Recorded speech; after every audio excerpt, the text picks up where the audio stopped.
आप हार्दिक स्वागत अभिनंदन।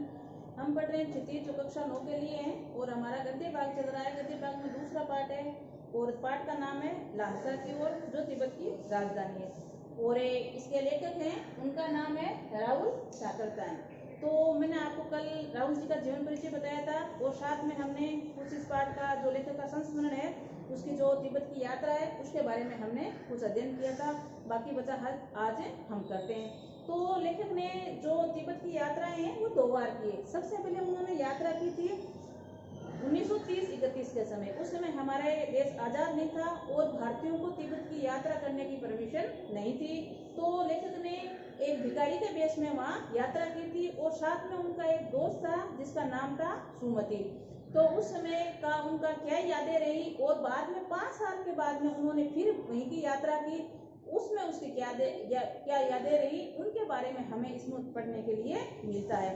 तो वहाँ उसका मित्र जब साथ में था तो एक ही जो तिब्बत का आखिरी गांव था कोलडा, वहाँ पर उनको रहने की व्यवस्था किस प्रकार मिल गई और वापिस जब अकेले गए थे तो वहाँ उनको रहने की व्यवस्था क्यों नहीं मिली, ये सारी बातें हमें कल पढ़ी थी। और आगे का जो भाग है वो हम पढ़ते हैं।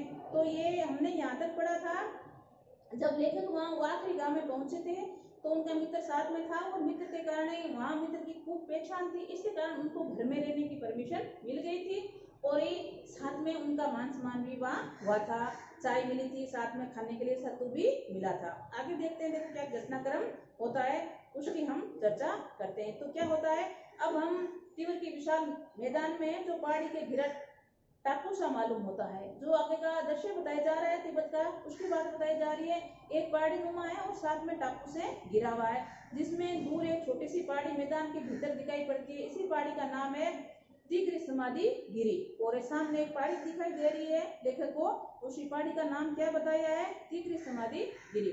आसपास के गांव में भी सुमति के कितने भी यजमान थे, जो उनका दोस्त साथ में गया था उस दोस्त की बात बताई जा रही है। दोस्त का नाम मैंने आपको बताया सुमति।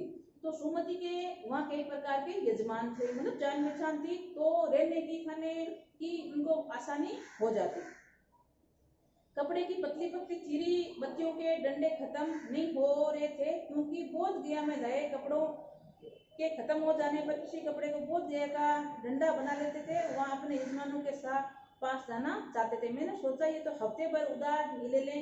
मैंने उसने कहा कि जिस गांव में ठहरना उससे भले ही डंडे बांट दो, मगर आसपास गांव में मत जाओ, उसके लिए मैं लाखा पहुंचकर रुपए दे दूंगा। सुमति ने स्वीकार किया। दूसरे दिन हमने भरिया ढूंढने की कोशिश की लेकिन कोई नहीं मिला। सवेरे चले थे, होता तो अच्छा होता, लेकिन 10-11 बजे की तेज धूप में चलना पड़ रहा था। तिब्बत की धूप ही बहुत ही कड़ी मालूम होती है, यद्यपि थोड़े से मोटे कपड़े में सिर को ढक ले तो गर्मी खत्म हो जाती है। आप 2 बजे सूरज की ओर मुंह करके चलते हैं, ललाट धूप से जल जाता है और पीछे का कंधा बर्फ भी हो जाता है। ये गर्मी की बात बताई जा रही है। लेकिन कह रहे हैं कि हमें जो तिब्बत की यात्रा कर रहे हैं तो लगभग 10-11 बज गए थे और धूप भी वहाँ कड़ी थी और धूप में किस प्रकार की हमारी स्थिति हो रही थी उसका वर्णन यहाँ देखने को मिलता है।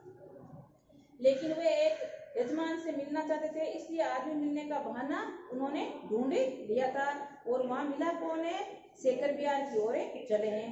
तिब्बत की जमीन बहुत अधिक है, छोटे बड़े जमींदारों में बंटी भी थी और तिब्बत की जो जमीन है, जगह है, वो छोटे बड़े जमींदारों के हिस्से में थी या उनके पर जमींदार राज करते थे।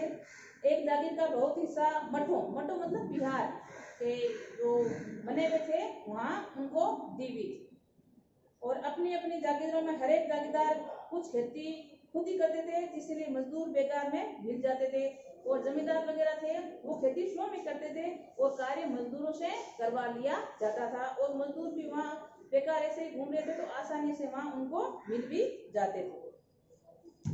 और आगे हम देखें तो जमींदारों का आदमी के लिए राजा ज्यादा काम में नहीं होता था। शेर की खेती में मुखिया भिक्षु तो बड़े भद्र पुरुष थे, वह प्रेम से मिलते। हालांकि उस वक्त मेरा वेश ऐसा नहीं था, क्योंकि आपको मैंने बताया जब लेखक ने फर्स्ट बार यात्रा की थी तो भिखारी के वेश में गए थे और ये कहते हैं कि मेरा भद्र जैसा पुरुष जैसा वेश नहीं था, क्योंकि भिखारी के वेश में वो गए हुए थे।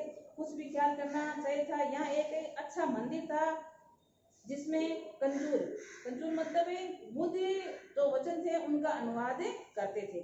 इसी हस्तलिखित 103 पोथियां रखी हुई थी। मेरा आसन भी वहीं लगा। वे बड़े मोटे कागज पर अक्षरों में लिखी हुई थी। एक एक पोथी 15-15 शेर से कम नहीं थी, मतलब इतनी बड़ी बड़ी वहाँ पोथियां रखी हुई थी और पोथियों के पास में ही लेखक का आसन लगा दिया गया था। सुमति ने फिर आसपास अपने यजमानों के पास जाने के बारे में पूछा। मैंने पुस्तक के भीतर इसलिए मैंने उन्हें जाने के लिए कह दिया। दूसरे दिन वे गए, इसलिए मैंने उन्हें जाने के लिए कह दिया। दूसरे दिन गए, मैं समझा कि 2-3 दिन लगेंगे, लेकिन वे उसी दिन दोपहर बाहर चले गए और तिगरी गांव में, वहां से बहुत दूर नहीं था। हमने अपना अपना सामान पीठ पर उठाया और भिक्षु नशे से विदाई लेकर चले पड़े। अब लेखक कह रहा है कि हम जिस गांव में ये मंदिरों में रुके हुए थे, उस मंदिरों से विदाई लेकर हम अपने रास्ते, मतलब या अपने शहर में या गांव में आने के लिए और निकल पड़े हैं। तो यहाँ लेखक की जो संस्मरण यात्रा है वो एक बार विराम पूर्ण होती है। अब हम इसके प्रश्नोत्तर करते हैं। प्रश्नोत्तर में पहला ही क्वेश्चन है आपका, 16 से पहले आखिरी गांव पहुंचने पर भिखमंगे के वेश में होने के बावजूद भी लेखक को ठहरने के उचित स्थान मिला।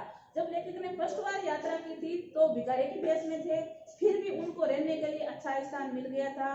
लेकिन जब लेखक ने दूसरी बार भद्र वेश में वहां पर यात्रा की थी, वहां पर उचित उनको व्यवस्था क्यों नहीं मिल सकी, ऐसा क्या कारण था? तो इसका उत्तर क्या होगा? जब लेखक ने पहली बार तिब्बत की यात्रा की थी भिखारी के वेश में, तब उनका मित्र उनके साथ था सुमति, और मित्र की वहाँ अच्छी जान पहचान थी। अच्छी जान पहचान होने के कारण वहाँ उनको रहने के लिए आराम से अच्छी व्यवस्था मिल गई थी।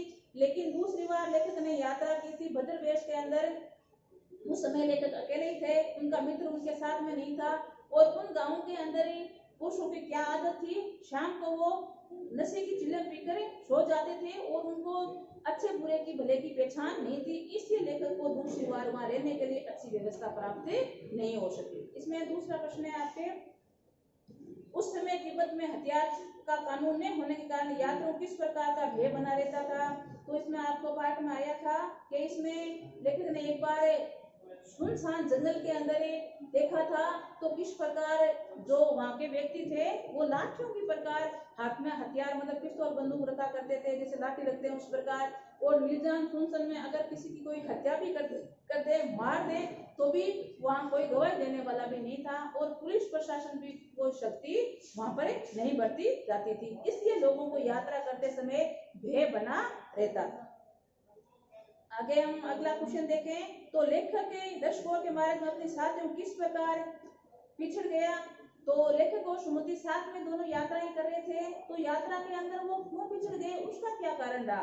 तो उसका घोड़ा था लेखक का, वो धीमी गति से चल रहा था और लेखक ने सोचा कोई नहीं, थक गया होगा, इसलिए उसको तेज गति से चलाया ही नहीं, इसलिए वो लेखक से पिछड़ गया था। और आगे जब चलते हैं तो वहां मार्ग में 2 रास्ते फट रहे थे और 2 रास्तों के अंदर उनको पता नहीं चला कौन सा रास्ता ले। तो सबसे पहले उन्होंने दाहिना रास्ता ले लिया, लेकिन जो राइट में बाहर रास्ता था वो जा रहा था। तो 1.5 किलोमीटर आगे चलने के बाद उन्हें कहीं पूछा तो पता चला कि आप गलत रास्ते पर आए हो। इसलिए लेखक वापस वहां आकर नए रास्ते से आते हैं तो आगे उनका मित्र उनको मिल जाता है। इस प्रकार लेखक अपने मित्र से बिछड़ गए थे।